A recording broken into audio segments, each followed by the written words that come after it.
सरकार काम कैसे करती है देखो, हमने वोट दिया एमएलए को, एमएलए है वो, जब सीएम बनता है जो भी आदमी, वो 5-5 10-10 करोड़ प्रत्येक एमएलए को देगा।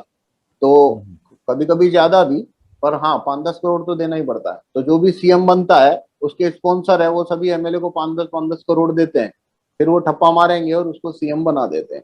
अब सीएम है वो अब मंत्री बनाता है, सीएम ने मंत्री बनाया हेल्थ मिनिस्टर, अब हेल्थ मिनिस्टर है उसको मंत्री किसने बनाया? आपने वोट देके बनाया है क्या? नहीं बनाया ना। आपने वोट दिया है स्वास्थ्य मंत्री कौन होना चाहिए कभी? आपने नहीं वोट दिया है कभी सीएम कौन होना चाहिए? नहीं। आपका लेना देना ताल्लुक क्या है? कोई ताल्लुक तो है नहीं आपका। तो आपने वोट दिया एमएलए को, एमएलए ने आपके वोट इकट्ठे किए, आगे जाके 5-10 करोड़ में बेचा, बेच के, और सीएम, और फिर वो बोली पे बिकते हैं कि भाई किसको बनाना है, गहलोत को या पायलट को? तो भाई कौन कितना पैसा देगा उस पर डिपेंड चलता है मैटर। तो अब वो गहलोत ने ज्यादा पैसा फेंका तो वो गहलोत है, पायलट ज्यादा फेंक देगा वो पायलट हो जाएगा। तो ऐसे करके चलता है। तो अब उन्होंने हमारा वोट बेचा, आगे पैसा ले लेके एमएलए तो बैठ गए घर पे। उसका रीजन क्या है? एमएलए को और कोई ज्यादा मामलों में कमाई तो होती नहीं है, मंत्री के पास होती है कमाई। तो मंत्रालय दे देते हैं तो पैसा नहीं देते। फिर जैसे किसी को खनिज मंत्री बना दिया है या किसी को हेल्थ मिनिस्ट्री दे दी है, तो जिसको मिनिस्टर बनाते हैं उसको सीएम पैसा या उसके स्पॉन्सर पैसा नहीं देते। फिर पैसा उसी को देते हैं जो एमएलए है, क्योंकि एमएलए का पॉइंट पता है, भाई मैं चुनाव लड़ के आया हूँ, 1.5 करोड़ का खर्चा हुआ है। अब तुम सीएम बन जाओगे, मेरे को क्या मिलेगा? 1.5 करोड़ फूंक के यहाँ क्या विधानसभा में बैठ के चंगा पो खेलूंगा क्या? भाई पैसा तो कवर करो, घाटा तो खत्म करो। तो फिर वो 1.5-2 करोड़ खर्चा किया है उसने, तो 1-1.5 करोड़ खर्चा किया है, तो 5-7-8 करोड़ रुपया दे देते हैं। और कभी कभी क्या करते हैं, कुछ विधायक अपना झुंड बना लेते हैं, 20-25 लोगों का, 50 लोगों का झुंड बना के बोलते हैं भाई हमें तो 25-25 करोड़ का सबको चाहिए, तो हम बढ़ाएंगे तेरे को सीएम। तो ऐसा जो बन जाता है तो फिर ठीक है, वो गुट को फिर ज्यादा पैसा देना पड़ता है। तो ऐसे करके 1,500 करोड़ या 1,500-2,000 करोड़ बांटे बिना तो सीएम नहीं बनता आदमी। तो उसने बांटा और ले लिया। अब एमएलए को अब कमाई तो कुछ होने वाली नहीं है। और फिर कुछ विधायक जो होते हैं जिनके पास में कुछ ज्यादा एमएलए हैं, 10-15 एमएलए हैं उनके सपोर्ट में, वो बोलते हैं भाई पैसा नहीं चाहिए तो मंत्रालय दे दे, मंत्रालय दे दे, मेरा पैसा मैं खुद छाप लूंगा, जितना पैसा कमाना है मैं कमा। तो ऐसे करके फिर वो उनको मंत्री बनाते हैं। तो मंत्री बनाया, जैसे अब मान लो हेल्थ मिनिस्टर की बात करता हूँ, तो हेल्थ मिनिस्टर बना दिया। तो हेल्थ मिनिस्टर को बनाया किसने है? आपने तो नहीं बनाया था, आपने तो एमएलए बनाया था, एमएलए ने सीएम बनाया, सीएम ने हेल्थ मिनिस्टर को हेल्थ मिनिस्ट्री दे दी। तो अब हेल्थ मिनिस्टर पैसा कैसे बनाएगा?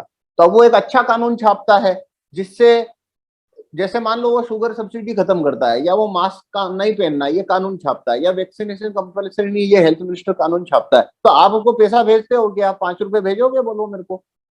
हेल्थ मिनिस्टर ने, जो स्वास्थ्य मंत्री है आपके स्टेट का, उसने क्या किया भाई, उसने एक अच्छा कानून छापा जिससे आपका स्वास्थ्य इंप्रूव हो, शुगर की सब्सिडी खत्म करने की रिकमेंडेशन डाल दी उसने, मान लो। तो आप उसको 20 रुपए भेज रहे हो क्या? 50 रुपए भेजोगे? मतलब क्या फालतू की बात है कि आप उससे ये उम्मीद कर रहे हो कि वो आपके हित का कानून छापेगा? तो भाई पैसे दोगे क्या उसको? तुम वोट तो दे चुके हो, तो क्या वोट वापस ले सकते हो? भाई तुमने बनाया नहीं, तुम हटा नहीं सकते, तुम्हारा लेना देना ताल्लुक ही नहीं है कुछ उससे। पर अब वो पैसा कैसे बनाएगा? तो वो ये देखेगा कि भाई मैं जो भी कानून छापू वही छापूंगा जिसका मेरे को कोई पैसा देने को तैयार है। तो बस वो फार्मा कंपनियां पहुंच जाती, वो बोलते हैं भाई ये कानून छाप, ये कानून छाप, कितने पैसे देगा? 5 करोड़, 10 करोड़, 20 करोड़, 50 करोड़, वो ऐसे कानून छापता रहता है, पैसा लेता रहता है, लेता रहता है। और जनता उसको देख के और बस वो छाती पीटते रहो। और अब उसको तुमने बनाया नहीं, ना निकाल सकते हो। तो अब जैसे मैं एग्जांपल देता हूँ, ये जितना भी सर्कस चल रहा है ना कोरोना का, ये सारा का सारा हेल्थ मिनिस्टर के उसमें आता है।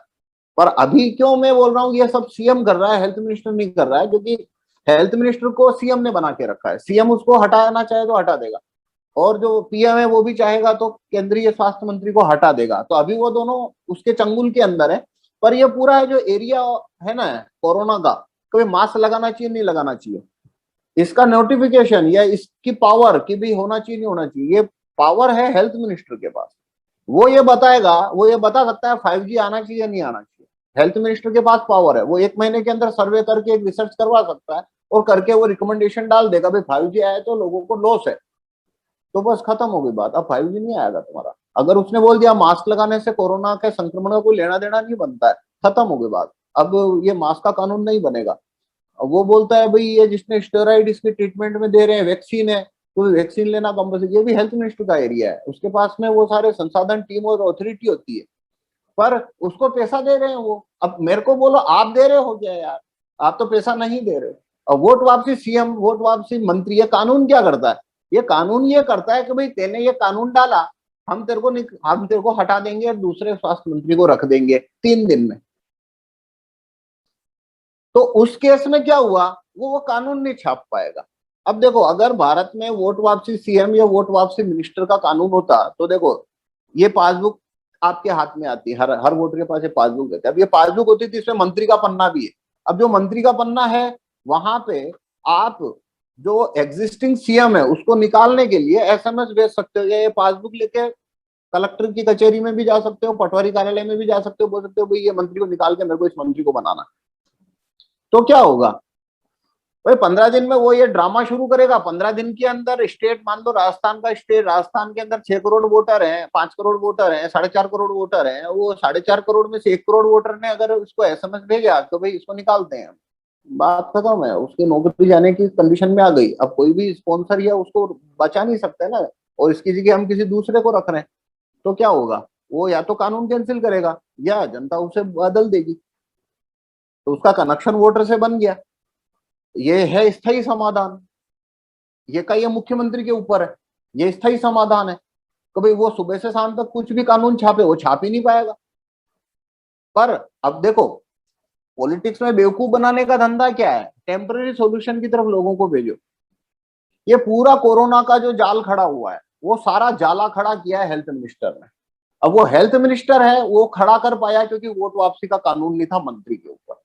अब वोट वापसी का कानून आए, उसकी तरफ, उस मूवमेंट को आगे बढ़ने नहीं देने का।